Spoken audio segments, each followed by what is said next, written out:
If you live in New Zealand and you eat food, you might want to watch this. Just yesterday, the Health Select Committee reported back on the Gene Technology Bill, and I'm going to be honest, this is pretty shocking. Despite overwhelming public opposition, the government is still recommending to push this bill through.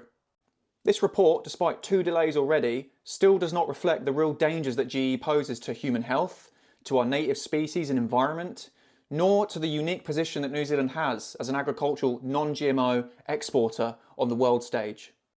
It also completely ignores the 97% of the submitters who are strongly against this bill.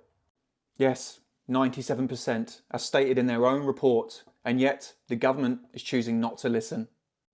This report shows National's real intent to open up New Zealand to the most permissive GE regime in the world, sell us out to corporations, and potentially even in the process, destroying our economy. It also fails to mention any of New Zealand's own GE disasters already. The constant failed field test trials, the genetic experiments in animal suffering, the multi-millions of taxpayer dollars wasted with no public benefit. So the question is, why would we further lean into that mess rather than learning from it? These so-called tweaks in the Health Select Committee report are nothing more than a veneer hiding the same rot underneath. So our question to New Zealanders is this: if the public can be fiercely against this bill and the government simply chooses not to listen, do you really live in a democracy or an authoritarian state pretending to be one?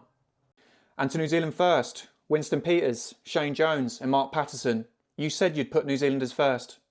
You've said that you won't support this bill without sufficient safeguards for the environment or for human health. Now it's time to prove it. Because there's no fixing this bill. It's fundamentally broken at its core. We want pure New Zealand, not contaminated New Zealand. And it's time to kill this bill immediately. And my call to you, whoever's watching this video, it's time to get loud, get engaged on this issue, wake up your friends. We need to make our voices impossible to ignore. Share this video. We have until December until New Zealand may permanently change forever unless we act now. Check the comments to see how you can take action.